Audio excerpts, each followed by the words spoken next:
இந்த இன்ஜெக்ஷன் போடும்போது உங்களுக்கு வந்து லைட்டா பெயின் இருக்க தான் செய்யும். அது வந்து தாங்கிக்கிற அளவுக்கு இருக்கும், ரொம்ப எக்ஸ்ட்ரீமா இருக்காது. சரிங்களா? என்னது பெயின் இருக்குமா? ஐயோ ரொம்ப வலிக்குமா? அதுக்கு நீங்க ஒழுங்கா ஃபுட் எடுத்துட்டு இருந்தா இந்த சப்ளிமெண்ட்லாம் கொடுக்கணும்னு எந்த ஒரு அவசியமும் இருக்காது. நீங்க ஒழுங்கா சாப்பிடாதனால தான் பிளட் லெவல் 7.5க்கு கொண்டு வந்திருக்கீங்க. எல்லாருக்குமே யூஸ்வலா 7 to 8 months அந்த டைம்ல தான் குறையும். ஆனா உங்களுக்கு 5 monthsலயே இந்த அளவுக்கு குறைஞ்சிருக்கு. அப்ப அந்த டைம்ல நினைச்சு பாருங்க எவ்வளவு குறையும்னு சொல்லி. கண்டிப்பா நீங்க நல்ல ஃபுட் எடுத்துக்கலாம்னு வச்சுக்கோங்க. உங்களுக்கு இன்ஜெக்ஷன் மட்டுமே இந்த மாதிரி 4 to 5 டோசேஜ் போடுற மாதிரி இருக்கும். இதெல்லாம் எதுவும் வேண்டாம்னு நினைச்சீங்கன்னா அமைதியா ஃபுட்லயே நீங்க இன்டேக் பண்ணி எடுத்துக்கலாம். ப்ராப்பரா சாப்பிடுங்க கீரையெல்லாம். நான் சாப்பிட்டுக்கிட்டு தான் இருக்கேன் சிஸ்டர் 1 வீக்கா. 1 வீக்கா சாப்பிட்டா மட்டும் போதுமா? தினமும் சாப்பிடணும். தினமும் எப்படி சிஸ்டர் கீரை எல்லாம் சாப்பிட முடியும்? என்ன சிஸ்டர் இங்க? தினமும் சாப்பிட முடியலன்னா இன்னைக்கு கீரை எடுத்துக்கிறீங்கன்னா மறுநாள் நீங்க பன்னீர் எடுத்துக்கலாம். பன்னீர்லயும் அயன் ரிச் ஃபுட் நிறைய இருக்கு. அதே மாதிரி வந்து டேட்ஸ், அதுக்கப்புறமா இதுவும் எல்லாருக்குமே தெரிஞ்சது ஃப்ரூட்ஸ், அது என்ன மாதுளப்பழம், அந்த மாதிரி கூட எடுத்துக்கலாமே. நீங்க எதுவுமே சாப்பிடாம இருந்தீங்கன்னா அப்போ சப்ளிமெண்ட்டா உங்களுக்கு வந்து இன்ஜெக்ஷன் மூலியமா டேப்லெட் மூலியமா தான் இன்க்ரீஸ் பண்ண முடியும் பிளட் லெவலை. ஆனா இது ரொம்ப ரிஸ்க், பாத்துக்கோங்க. ஷோ நீங்க வேற. ரொம்ப வலிக்குமா? வலிக்க தான் செய்யும். லைட்டா கடுக்குன மாதிரி இருக்கும். கொஞ்ச நேரத்துக்கு அந்த வலி இருந்துகிட்டே தான் இருக்கும். இன்கேஸ் உங்களுக்கு இந்த டெமோட் செக்ஷன்ல எந்த ப்ராப்ளமும் ஆகல அப்படின்னா உங்களுக்கு வந்து நார்மலா இந்த இன்ஜெக்ஷனை வந்து டைரக்டா வந்து இன்செக்ட் பண்ண முடியாது. ஏன்னா வந்து அப்படி இன்செக்ட் பண்ணணும்னா ஃபிக்ஸ் வந்திருக்கும் வாய்ப்பு இருக்கு. அதனால வந்து அவங்களுக்கு வந்து ட்ரிப்ஸ் மூலியமா ஏத்தி உங்களுக்கு இன்செக்ட் பண்ணுவாங்க. சரிங்களா? நீங்க பயப்படாதீங்க, எந்த பிரச்சனையும் ஆகாது. பயமா முறுத்திட்டு பயப்படாதீங்கன்னு சொல்றீங்க. நீங்களாம் ரகு கூட சேருவீங்களோ? புரியல. ரகு கூட சேருவீங்கன்னா? சிஸ்டர் அவங்க உங்களுடைய டாக்டர் டீன் இருக்காங்க இல்லையா, சீனியர் டாக்டர் ரகு சார், அவங்கள சொல்றாங்க. ஆமா, அவர் தான் எங்களுக்கு சொல்லி கொடுப்பாரு. அப்ப அவர் கூட இல்லாம யார் கூட இருப்போம்? அதான் அவனுடைய குணம் அப்படியே இருக்கு. வர பேஷண்ட்டை நல்லா பயமுறுத்தி விடுறீங்க.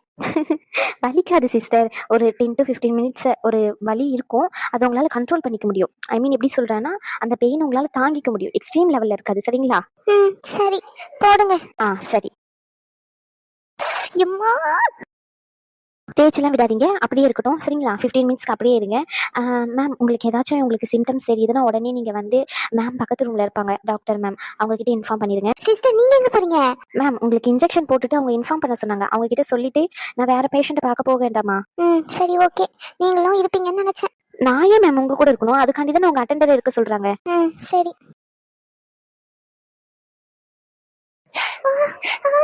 சிஸ்டர் சிஸ்டர் என்னாச்சு? என்ன பண்ணுது? சிஸ்டர் பயங்கரமா வலிக்குது சிஸ்டர். நீங்க பொறுத்துக்கிற அளவுக்கு இருக்கும்னு சொன்னீங்க. நான் கூட ஊசிலாம் போட்டேன்னா வலிக்குள்ள அந்த மாதிரி நினைச்சேன். அதுக்கே நான் ஐயோ அம்மானுவேன். இது ரொம்ப வலிக்குது. ஏதோ 10-15 ஊசி எடுத்து வெடுக்கு குத்துன மாதிரி இருக்கு சிஸ்டர். என்னால பெயினை கண்ட்ரோல் பண்ணவே முடியல. நீங்க ரேஷ்மாவை கூப்பிடுங்க, அந்த பெயின் என்னால கண்ட்ரோல் பண்ண முடியல. அப்படிதாங்க இருக்கும். அது ஒரு 10 மினிட்ஸ்க்கு அப்புறம் அதுவே சரியாயிடும். சரிங்களா? நீங்க தேய்ச்சிலாம் விடாதீங்க. அப்படியே நார்மலா கையை ரிலாக்ஸா அதே மாதிரி வச்சுக்கிட்டு இருங்க. என்னங்க நீங்க? நான் வலிக்குதுன்னு சொல்லிக்கிட்டு இருக்கேன், நீங்க அப்படிதான் இருக்கும்ன்றீங்க. அப்படிதாங்க இருக்கும். நான் மேம் கிட்ட வேணா இன்ஃபார்ம் பண்றேன். மேம் வந்து உங்களை செக் பண்ணுவாங்க.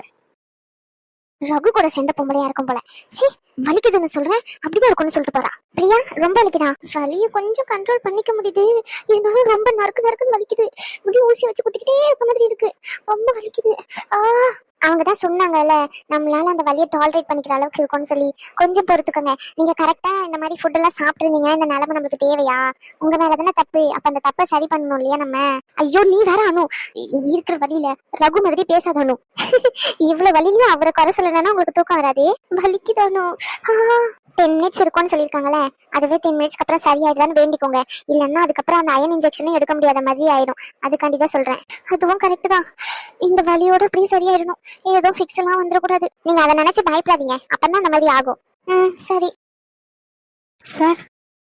சொல்லுங்க இனா. சார் அட்மின் கிட்ட சொல்லி சின்ன மீட்டிங் அரேஞ்ச் பண்ண சொல்லி ரேஷ்மா மேம் சொல்லியிருந்தாங்க. அதான் உங்க மீட்டிங்க்கு கூட்டிட்டு போலான்னு சொல்லி வந்தேன் சார். எனக்கு ஓபி பேஷண்ட் வந்திருக்காங்க, ஒரு 1/2 hour வெயிட் பண்ண சொல்லுங்க. சரிங்களா? அவளுடைய ஓபி பேஷண்ட் எல்லாருமே முடிச்சாச்சா? மேமோட ஓபி பேஷண்ட் பிரியா மேம் மட்டும் இருக்காங்க சார். அவங்க ரிலேஷன் வந்திருந்தாங்க இல்லையா, அவங்களுக்கு இப்பதான் சார் டெமோ டெஸ்ட் பண்ணிருக்கு. அந்த டெமோ டெஸ்ட்ல எந்த பிரச்சனையும் ஆகலைன்னா அவங்களுக்கு சப்ளிமெண்ட் கொடுக்க சொல்லியிருக்காங்க. போட்டு 5 மினிட்ஸ் ஆகுது சார். இன்னும் 5 மினிட்ஸ் கழிச்சு போய் பார்க்கணும் சார் அவங்க கிட்ட. பேஷண்ட்க்கு டெமோ டெஸ்ட் பக்கத்துல இருக்க வேண்டாமா நீங்க? இல்ல சார், மேம் பாத்துக்கிறேன்னு சொல்லியிருக்காங்க. அதுவும் இல்லாம மேமோட ஆப்போசிட் ரூம்ல தான் உட்கார வச்சிருக்கேன் சார். மேம் ஐ வில் வாட்ச்னு சொல்லியிருக்காங்க சார். சரி ஓகே. ஒரு நிமிஷம் இருங்க, ஒரு சின்ன ஹெல்ப். நீங்க மதுவை வர சொல்றீங்களா? இல்ல சார், மது மேம் கூட இருக்கா. அப்படிங்களா? சரி, அப்ப இங்க வெயிட் பண்ணுங்க கொஞ்ச நேரம். Okay sir. சொல்லுங்க சார், என்ன பிரச்சனை? எப்படி இந்த காயம் ஏற்பட்டது? ஐயா இந்த கத்தியை பிடிச்சிட்டு சும்மா சீவிக்கிட்டு கிடந்தேன் ஐயா சாணம் பிடிக்கிறக்காண்டி. அது தெரியாம கையில பட்டுச்சு. அதான் ரத்தம் முடியுதுயா. பார்த்து பிடிக்க வேண்டாமா? இந்த மாதிரி பண்ணி கையெல்லாம் கிழிச்சு வச்சிருக்கீங்க. உள்ளங்கையில தான் பட்டிருக்கோ? ஆமாய்யா உள்ளங்கையில தான் பட்டிருக்கு. சரி சரி. ரீனா சிஸ்டர் இவருக்கு ஃபர்ஸ்ட் எய்ட் பண்ணிருங்க. Okay sir. நான் ஒரு சில இன்ஜெக்ஷன்லாம் எழுதி தரேன். அதுவும் டிடி இன்ஜெக்ஷன் இவருக்கு கொடுத்துருங்க. உங்களுக்கு சுகர் இருக்கா? ஆமாய்யா சுகர் இருக்கு. மாத்திரை இந்த ஹாஸ்பிட்டல்ல இருந்தே எடுத்துக்கிட்டு இருக்கேன். அந்த இன்னொரு சார் இருப்பாருல அவரு தான் கொடுத்தாரு. சரி ஓகே. உங்களுக்கு டிடி இன்ஜெக்ஷன் போட்டுட்டு அந்த சுகர் மாத்திரை கூட நைட் தானே எப்படியும் அந்த சுகர் மாத்திரை நீங்க எடுத்துப்பீங்க. ஆமாய்யா. சரி ஓகே. அப்போ வந்து சிஸ்டர் இவங்களுக்கு வந்து அந்த ஆயில்மெண்ட் இது பண்ணிட்டு ஃபர்ஸ்ட் எய்ட் பண்ணிட்டு டிடி இன்ஜெக்ஷன் மட்டும் போட்டுருங்க. Okay sir. இந்த இன்ஜுரி வந்து ரொம்ப பெருசாகுது, இந்த காயம் சரியாகவே இல்லை 3 days வரைக்கும் அப்படியே தான் இருக்கு அப்படின்னா மறுபடியும் ஹாஸ்பிட்டலுக்கு வாங்க. ஓகே. சரிங்க ஐயா. சிஸ்டர் இவரை கூட்டிட்டு போங்க. Okay sir. வாங்கய்யா. வேற ஏதாச்சும் பேஷண்ட் ஓபி பேஷண்ட் இருந்தாங்கன்னா அவங்கள அனுப்பி விட்டுட்டு நீங்க போங்க. Okay sir. போலீஸ் ஸ்டேஷனுக்கு போனா அவங்க லாயரை பார்க்க சொல்றாங்க. லாயர்னா எந்த லாயரை பார்க்க? எனக்கு லாயரை யாரையும் தெரியவும் தெரியாது. இப்ப என்னதான் பண்ண? ஷோ கடவுளே, யார்கிட்ட ஹெல்ப் கேட்க? பேசாம ரகு சார் கிட்டயும் ரேஷ்மா மேம் கிட்டயுமே ஹெல்ப் கேட்கலாமா? பட் ஆனா ரேஷ்மா மேம் இவன் பேசின பேச்சுக்கெல்லாம் ரொம்ப கோவமா இருக்காங்க. அவங்க கிட்டே ஹெல்ப் கேட்க முடியாது. ஆதி கிட்ட கேட்கலாமா? அதுதான் சரி. ஆதியாச்சும் கொஞ்சமாச்சும் ஹெல்ப் பண்ண முன் வருவான். அவன்கிட்டே கேட்போம். ஏடி உன்கிட்டதான் காத்து கத்தி கட்டி நிக்கேன் வந்த நேரத்துல இருந்து. ஆமா ஆளையும் போட்டிருக்க ஜஸ்ஸையும் பாரு, மூஞ்சியும் முகர கட்டையும். இன்னும் சின்ன பிள்ளை நினப்பு போல மனசுல ஒரு புடவை எடுத்து கட்டிக்கிட்டு இருக்கணும்னு ஒரு மனசு இருக்கா? மூஞ்சையும் ஆளையும் பாரு. ஷோ கடவுளே, இவங்கள வர ஏதாச்சும் பேசிடுவனான்னு பயமா இருக்கு. சேர்ந்தா இப்படி இருக்காங்களோ தெரிய மாட்டேங்குது. எடி நான் உன்னை இவ்வளவு நேரம் பேசிக்கிட்டு இருக்கேன், நீ என்ன திமிர ஆங்காரத்துல உட்காந்துக்கிட்டு இருக்கியோ? அதானே அப்பா அம்மா இருந்திருந்தா ஒழுங்கா சொல்லி கொடுத்து வளர்த்திருப்பாங்க. சூடு சொரணை எல்லாம் இருந்திருக்கும். நம்ம தானே தண்ணி தொளிச்ச நாய் மாதிரி ஊரா சுத்திக்கிட்டு இருந்தோம். எடி என்ன தைரியம் இருந்தா என் மோகனை போலீஸ் ஸ்டேஷன்ல உட்கார வச்சுட்டு வந்திருப்பேன். என்னாச்சுன்னு சொல்லிட்டி. இப்ப சொல்லலன்னு வச்சுக்கோ, கழுத்தை பிடிச்சி வெளியே தள்ளி விட்டுருவேன். இது உன்னதான் கேட்கேன். ஐயோ கடவுளே, ஜீசஸ். அண்ணி காஃபி கேட்டீங்களே, இந்தாங்க. ரொம்ப ரொம்ப தேங்க்ஸ் கௌசி. செம்ம தலைவலி. ஷோ அம்மா தப்ப எடுத்துக்காதம்மா வேலை வாங்குறேன்னு சொல்லி. ஐயோ அண்ணி பரவாயில்ல. நீங்க கஷ்டப்பட்டு வேலைக்கு போயிட்டு நைட் எல்லாம் வேலை செஞ்சுட்டு இப்பதான் வந்திருக்கீங்க. எவ்வளவு கஷ்டமா இருக்கும். நான் 12th படிக்கும் போது நைட் எல்லாம் உட்காந்து படிப்பேன். ஆனா எனக்கு யாருமே காஃபி போட்டு தர மாட்டாங்க. இதே அண்ணன் நைட் வரவே மாட்டான் வீட்டுக்கு. எங்கேயாச்சும் சுத்திட்டு இருந்துட்டு வருவான். எங்க அம்மா எங்க அண்ணன் வந்ததுக்கு அப்புறம் அப்படிதான் தாங்குன்னு தாங்குவாங்க. எனக்கு ஒரு கப் காஃபி போட்டு கொடுக்கறதுக்கு கூட ஆள் இல்லாம இருக்கும். எனக்கு அவ்வளவு தலைவலி இருக்கும் நைட் எல்லாம் முழிச்சுக்கிட்டு இருந்து படிக்கிறதுக்கு. அதே மாதிரி தானே உங்களுக்கும் இருக்கும். எனக்கு தெரியும் அண்ணி. இந்தாங்க குடிங்க. ஆமாடி ஆமா, வேலை செஞ்சு கொடு மகாராணிக்கு. விட்டாய் வை, என் பிள்ளைய வேலைக்காரி ஆக்கிடுவாப்புல. இன்னி எங்க அம்மா பேசுறதெல்லாம் கண்டுக்காதீங்க. எங்க அம்மாக்கு வேற வேலை இல்லை, இப்படிதான் ஏதாச்சும் பேசிக்கிட்டே இருப்பாங்க. ரொம்ப தேங்க்ஸ். பரவாயில்ல அண்ணி. அண்ணி உங்ககிட்ட ஒண்ணு கேட்கவா? என்ன கௌசி கேளு. இல்ல அண்ணி, உங்ககிட்ட இந்த கம்ப்யூட்டர் சம்பந்தமா ஒரு புக்கு கேட்டிருந்தேன்ல, அது உங்க ஹேண்ட்பேக்ல இருந்துச்சு. அது அது எனக்காண்டியே வாங்கிட்டு வந்தீங்க இல்ல வேற யாருக்காண்டி வாங்கிட்டு வந்தீங்களா? ஷோ மறந்துட்டேன் கௌசி, சாரி கௌசி, தப்பா எடுத்துக்காத. அது உனக்காண்டி தான் வாங்கிட்டு வந்தமா, எடுத்துக்கோ. நீ நல்லா படிக்கிற பொண்ணு இல்லையா, நல்ல படி. உனக்கு வந்து காலேஜ்ல என்னென்ன தேவை இருக்கோ எல்லாமே நான் வாங்கி தரேன் சரியா? மறுநாள் தானே சொன்னேன், நாளைக்கு தானே சொன்னேன். என்னது அண்ணி கவுன்சிலிங் போறது? ஐயோ அண்ணி நாளைக்கு இல்ல, அதுக்கு மறுநாள். சரி ஓகே, நீ எதை பத்தியும் கவலைப்படாத, அண்ணி நான் உன்னை பாத்துக்கிறேன். ரொம்ப ரொம்ப தேங்க்ஸ் அண்ணி. அப்ப அந்த புக் நான் எடுத்துக்கவா? உனக்கு தான் வாங்கிட்டு வந்தேன், போய் எடுத்துக்கோ. போய் படி, கதவை சாத்திட்டு படி. சரிங்க நீ தேங்க்ஸ். எடி இல்ல என்ன நினைச்சுக்கிட்டு இருக்க மனசுல? என்ன நினைச்சுக்கிட்டு இருக்கேன்னு கேக்குறேன். என் பிள்ளைய எங்க இருந்து வந்த நாய், நீ அப்பா அம்மா இல்லாத நாயே என் பிள்ளைய வேலை வாங்குறியா? மூஞ்ச பாரு மூஞ்ச. சீ அப்பாவியா இருக்கேன்னு சொல்லி நானும் போனா போதுன்னு கல்யாணம் பண்ணி கொடுத்தா இங்க நான் வந்து ஆட்டம் காமிச்சுக்கிட்டு இருக்கியோ ஆட்டம். மூஞ்ச முகரையெல்லாம் தேய்ச்சி விடுவேன் தேய்ச்சி. யார்கிட்ட? என்கிட்டயேவா? இந்த சரோஜா பொல்லாதவ சொல்லிட்டேன். ஆமா பிள்ளை விஷயத்துல நானும் ரொம்ப பொல்லாதவ. என் பிள்ளைக்கு என்ன ஆச்சுன்னு மரியாதையா சொல்லுடி. என்ன பொல்லாதவங்க? உங்களுக்கு மட்டும் தான் கோவப்பட தெரியுமா? எனக்கெல்லாம் கோவப்பட தெரியாதா? என்ன பேச்சு பேசிக்கிட்டு இருக்கீங்க? அப்பா அம்மா இல்ல அது இல்ல இது இல்லன்னு சொல்லிக்கிட்டு இருக்கீங்க. மரியாதையை கொடுத்து மரியாதை வாங்க பழகிக்கோங்க. உங்க பையனை நான் எது பிடிச்சு கொடுத்த மாதிரி பேசிக்கிட்டு இருக்கீங்க? உங்க பையன் பண்ண தப்புக்கு தான் இன்னைக்கு ஜெயில இருக்காரு. எது கெட்டது எது நல்லதுன்னு சொல்லி கொடுத்து வளங்க. உங்களை மாதிரி அம்மா இப்படி இருக்கிறதுனாலதான் நாங்க வந்து கல்யாணம் பண்ணிட்டு கஷ்டப்படுறோம். சீ என்னடி அம்மா மகாராணி வந்து கிழிச்சிட்டீங்க கஷ்டப்பட்டு. ஓசியில தங்குறதுக்கு இடம், திங்குறதுக்கு சோறு எல்லாம் ஓசியில தானே கிடைக்கும் உனக்கு. ஓசியில கிடைக்கா? நல்லா சொல்றீங்களே ஓசியில கிடைக்குன்னு சொல்லிட்டு. யாரை பார்த்து ஓசிங்கிறீங்க? உங்க குடும்பத்துக்கு நான் தான் சோறு போட்டுக்கிட்டு இருக்கேன். நானும் பேச வேண்டாம்னு பாத்துக்கிட்டு இருக்கேன். எல்லாத்துக்கும் ஒரு அளவுக்கு தான். செல்லம் கொடுத்து அவரை கெடுத்து வச்சிருக்கீங்க. கொஞ்சமாச்சும் பொறுப்புனா என்னன்னு சொல்லி கொடுத்து வளர்த்திருக்கீங்களா? பிள்ளை சின்ன பிள்ளை, அவளுக்கு தெரியுது தான் படிக்கும் போது கஷ்டப்பட்டு நைட்டு பகலுமா அவங்க வேலை செஞ்சுட்டு வராங்க. தான் ஒரு கையில காஃபி போட்டு கொடுத்தா அவங்களுக்கு எவ்வளவு நிம்மதியா இருக்கும்னு சொல்லிட்டு. ஆனா உங்களுக்கு அதை பத்தி எல்லாம் எந்த கவலையும் இல்ல. அப்பா அம்மா இல்லாத அனாதை நாயன்னு சொல்றது தெரியுதுல்ல. நீங்க எனக்கு என்ன பண்ணிட்டீங்க? நான் தான் உங்களுக்கு எல்லாமே பண்ணிக்கிட்டு இருக்கேன். இந்த நிமிஷம் நான் இந்த வீட்டை விட்டு போனேன்னு வச்சுக்கோங்களேன், சோத்துக்கு சிங்கிதான் அடிக்கணும் நீங்க. ஆமா, உங்க பையன் குடிச்சிட்டு வந்து பிரச்சனை பண்ணா, உங்க பையன் குடிச்சிட்டு வந்து ஹாஸ்பிட்டல்ல பிரச்சனை பண்ணா, அவங்க வாடா ராசான்னு பூஜை பண்ணுவாங்களோ கூட்டி வச்சு, இப்படி கேஸ் கொடுத்து உள்ளதான் தள்ளுவாங்க. ஆமா, தேவையில்லாம பேசிக்கிட்டு. எல்லாத்துக்கும் ஒரு லிமிட் தான். இந்த நிமிஷம் வரைக்கும் உங்க பையனை வெளியே எடுக்க நான் மட்டும் தான் போராடிட்டு இருக்கேன். உங்களுக்கு தான் தெரியும்ல இந்த போலீஸ் ஸ்டேஷன்ல இருக்கான்னு சொல்லி. போய் வெளியே எடுக்க வேண்டியதானே? வந்துட்டீங்க பெரிய இவங்களாட்டம். ஓவரா பேசிக்கிட்டு இருக்காதீங்க. உங்களுக்கு மட்டும் தான் வாய் இருக்குன்னு சொல்லி. நான்லாம் பேச ஆரம்பிச்சான்னு வச்சுக்கோங்க, தாங்க மாட்டீங்க. அவ்வளவு வலி வேதனையில இருக்கேன். எல்லாரும் என்ன எவ்வளவு கேவலமா பேசுறாங்க தெரியுமா? ஒரு பிரச்சனைக்கு பயந்து இன்னொரு பிரச்சனையில வந்து மாட்டிக்கிட்டேன்னு பேசுறாங்க. எனக்கு இந்த பிரச்சனை இருந்து வெளியே போக தெரியாதா? ஒரு நிமிஷத்துல தூக்கி போட்டு போயிடுவேன் எல்லாத்தையும். என்கிட்ட படிப்பு இருக்கு, திறமை இருக்கு, எல்லாமே இருக்கு. என்னால இன்னொரு கல்யாணம் பண்ணிட்டு சந்தோஷமா வாழக்கூட முடியும். ஆனா நான் அது எதையும் பண்ணாம இந்த நிமிஷம் வரைக்கும் பொறுமையா இருக்கேன். அதுக்கான காரணம் என்ன தெரியுமா? உண்மையான லவ் அப்படின்னா என்னன்னு உங்க பையனுக்கு தெரியுமா முதல்ல? இல்ல உங்களுக்கு தான் தெரியுமா? லவ்ன்றதுனால மொத்தம் புருஷனுக்கு பொண்டாட்டிக்க வருமே, அந்த லவ் மட்டும் இல்ல. உங்க மேல நான் வச்சிருக்கனே அந்த அன்பு, உங்க பொண்ணு மேல நான் வச்சிருக்கனே அந்த அன்பு. ஷோ கடவுளே, அமைதியா போறீங்களா கொஞ்ச நேரம்? அந்த டென்ஷன் பண்ணிக்கிட்டு இருக்கீங்க. என்னடி ஓவரா பேசிக்கிட்டு இருக்கேன் அண்ணாத நாயே. இன்னொரு வாட்டி அண்ணாதன்னு சொன்னீங்கன்னு வச்சுக்கோங்க, மொத்தத்தையும் உடைச்சு போட்டுட்டு போயிருவேன். என்னோட கோவத்துக்கு எல்லாத்துக்கும் ஒரு லிமிட் தான் சொல்லிட்டேன். என்னங்க மனுஷங்க நீங்க? இல்ல என்ன மனுஷங்க? நைட்டால வேலை செஞ்சுட்டு வீட்டுல வந்து உட்காந்துட்டு இருக்கேன். ஒரு கப் காஃபி போட்டு தரணும்னு கூட தோணல. அந்த பிள்ளை நான் நைட்ல உட்காந்து படிப்பா, நீ எனக்கு எவ்வளவு டயர்டா இருக்கும் தெரியுமா? அந்த மாதிரிதான் உங்களுக்கும் இருக்கும்னு சொல்லி அந்த பிள்ளை போட்டு கொடுத்துட்டு போகுது. ஆனா நீங்க, பிள்ளைக்கு என்னாச்சு? ஏன் பிள்ளைக்கு என்னாச்சு? உங்க பையன் குடிச்சிட்டு வந்து தகராறு பண்ணான், அதனால போலீஸ் ஸ்டேஷன்ல இருக்கான். உங்களால முடிஞ்சா போய் காப்பாத்திக்கோங்க. ஷோ, ஒரு லாயரும் பிடிக்க எவ்வளவு கஷ்டப்பட்டு இருக்கேன் தெரியுமா? ஹெல்ப் பண்றதுக்கு யாரும் இல்லைன்னு சொல்லி. எனக்கு தெரியாது அப்படியே விட்டுட்டு போறதுக்கு. சொல்லுங்க, வாயை திறந்து பேசுங்க. ஏதோ சொன்னீங்க அனாதன்னு சொல்லி. இந்த நிமிஷம் நான் விட்டுட்டு போனேன்னு வச்சுக்கோங்க, உங்க குடும்பம் தான் நடுரோட்ல நிக்கும், நான் நிக்க மாட்டேன். வளர்த்த வளர்ப்புன்னு சொன்னீங்களே, அந்த வளர்த்த வளர்ப்பு எப்படி நான் காமிக்கவா உங்களுக்கு? வேண்டாம், அமைதியா இருந்துருங்க, பேச வைக்காதீங்க. என்னடி மூச்சு இழுத்து விடுற? வளர்த்த வளர்ப்புங்கிறியே, இதுதான் பெரியவங்களை எதிர்த்து பேசுறியே, இதுதான் உங்க வீட்டுல வளர்த்த வளர்ப்பாடி. நமக்கு தேவையான நேரத்துல எதிர்த்து பேசவும் தெரியணும், தேவையில்லாத நேரத்துல அமைதியா இருக்கவும் தெரியணும். இந்த ரெண்டுத்தையும் என் குடும்பத்துல எனக்கு சொல்லி கொடுத்துருக்காங்க. உங்க குடும்பத்துல நீங்க உங்க பையனை வளர்த்த வளர்ப்பு எந்த மாதிரி நான் சொல்லட்டுமா உங்களுக்கு? சொன்னா அசிங்கப்பட்டு போயிருவீங்க. அமைதியா போயிருங்க. இது வரைக்கும் நான் உங்களுக்கு கொடுத்த மரியாதை எதுவுமே மரியாதையில இருக்காது. ஓவரா தான் பேசிக்கிட்டு இருக்க. சொல்லுடி, சொல்லி கேட்போம். ஒரு பிள்ளைய லவ் பண்ணி நான் இருக்க உனக்காண்டின்னு சொல்லி ஏமாத்திட்டு இத்தனை நாள் வரைக்கும் உண்மையான லவ்னு சொல்லி எல்லாரையுமே, என் கூட இருக்கிற அப்பா அம்மா தங்கச்சி தாத்தா பாட்டி எல்லாரையும் தூக்கி போட்டுட்டு அந்த நாய்க்காண்டி இங்க வந்து உட்காந்துட்டு இருக்கேன்.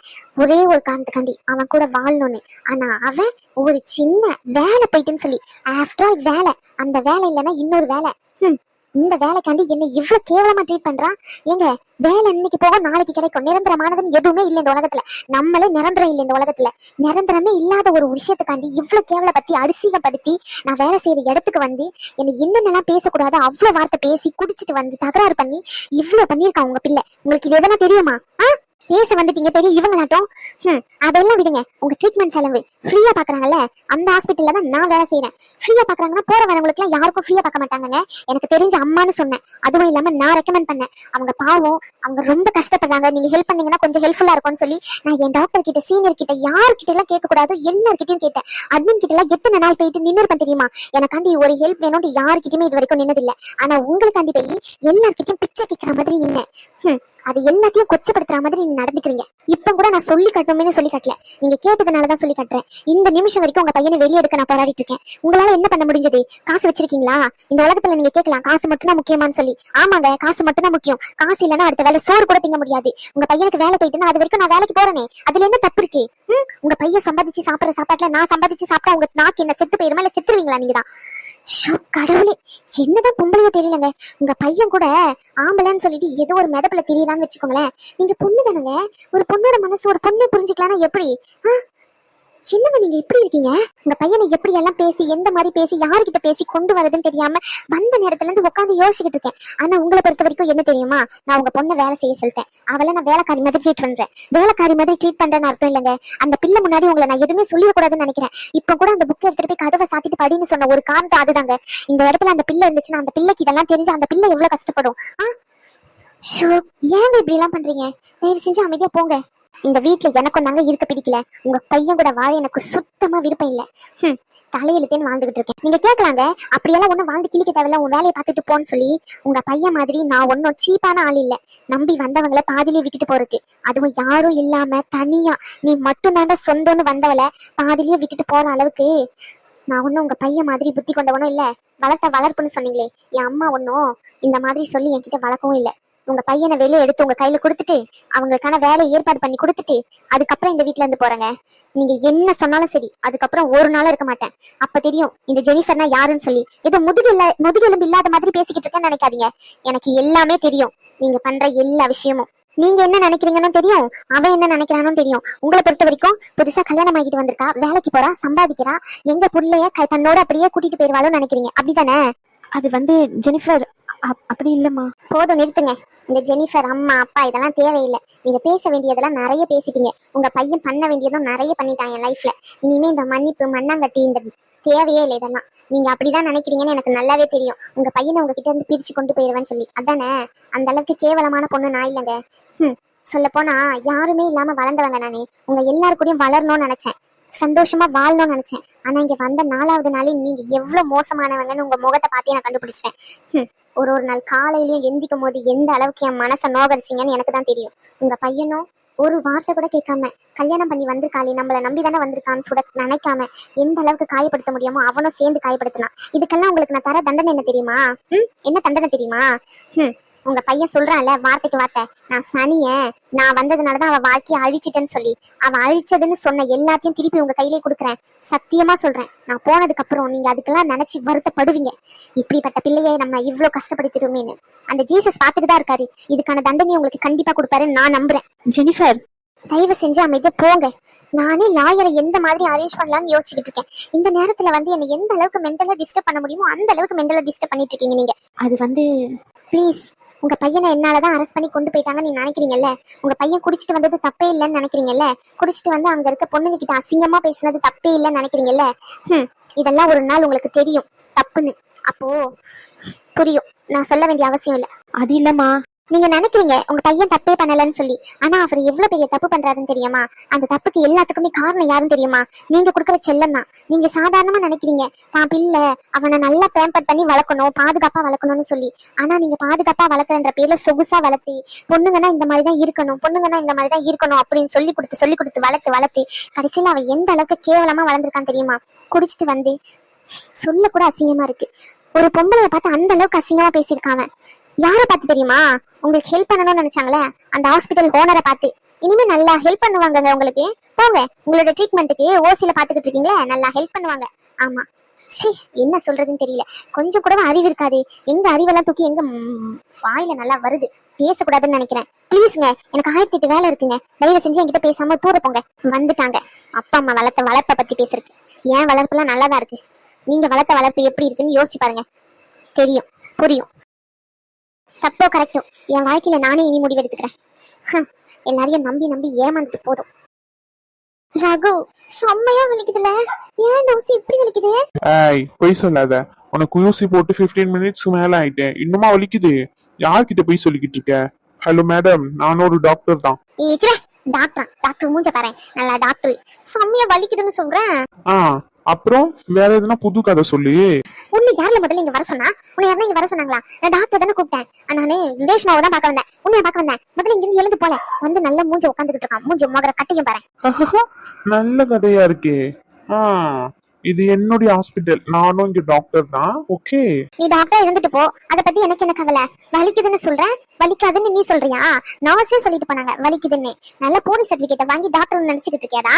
அடங்குடி, வலிக்கும் தான், இல்லன்னு சொல்லல. ஒரு 10 to 15 மினிட்ஸ் அது வலிக்கும்.